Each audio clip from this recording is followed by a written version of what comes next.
बाबा महाकालेश्वर की कथा। राजा चंद्रसेन की कथा। उज्जैनी में राजा चंद्रसेन का राज था।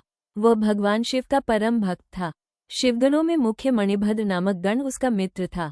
एक बार मणिभद्र ने राजा चंद्रसेन को एक अत्यंत तेजोमय चिंतामणि प्रदान की। चंद्रसेन ने इसे गले में धारण किया तो उसका प्रभामंडल तो जगमगा ही उठा, साथ ही दूरस्थ देशों में उसकी यश कीर्ति बढ़ने लगी। उस मणि को प्राप्त करने के लिए दूसरे राजाओं ने प्रयास आरंभ कर दिए। कुछ ने प्रत्यक्षतः मांग की, कुछ ने विनती की। चूंकि वो राजा की अत्यंत प्रिय वस्तु थी, अतः राजा ने वो मणि किसी को नहीं दी।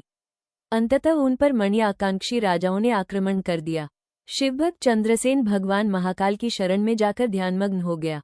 जब चंद्रसेन समाधिस्थ था तब वहां कोई गोपी अपने छोटे बालक को साथ लेकर दर्शन हेतु आई। बालक की उम्र थी 5 वर्ष और गोपी विधवा थी। राजा चंद्रसेन को ध्यानमग्न देखकर बालक भी शिव की पूजा हेतु प्रेरित हुआ। वो कहीं से एक पाषाण ले आया और अपने घर के एकांत स्थल में बैठकर भक्तिभाव से शिवलिंग की पूजा करने लगा। कुछ देर पश्चात उसकी माता ने भोजन के लिए उसे बुलाया, किंतु वो नहीं आया।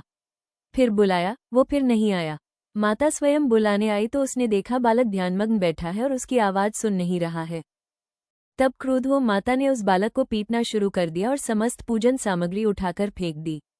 ध्यान से मुक्त होकर बालक चेतना में आया तो उसे अपनी पूजा को नष्ट देखकर बहुत दुख हुआ। अचानक उसकी व्यथा की गहराई से चमत्कार हुआ। भगवान शिव की कृपा से वहां एक सुंदर मंदिर निर्मित हो गया।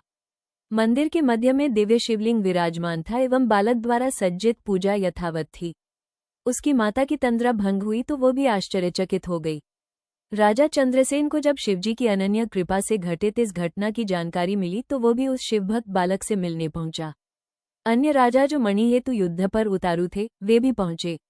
सभी ने राजा चंद्रसेन से अपने अपराध की क्षमा मांगी और सब मिलकर भगवान महाकाल का पूजन अर्चन करने लगे।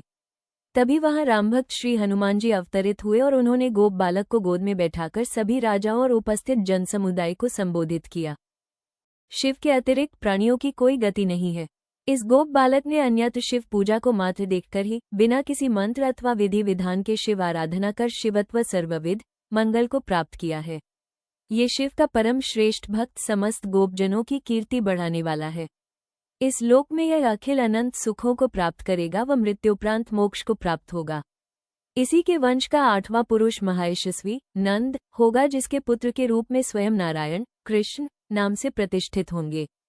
कहा जाता है भगवान महाकाल तभी से उज्जैनी में स्वयं राजा और प्रजापालक का रूप में विराजमान है।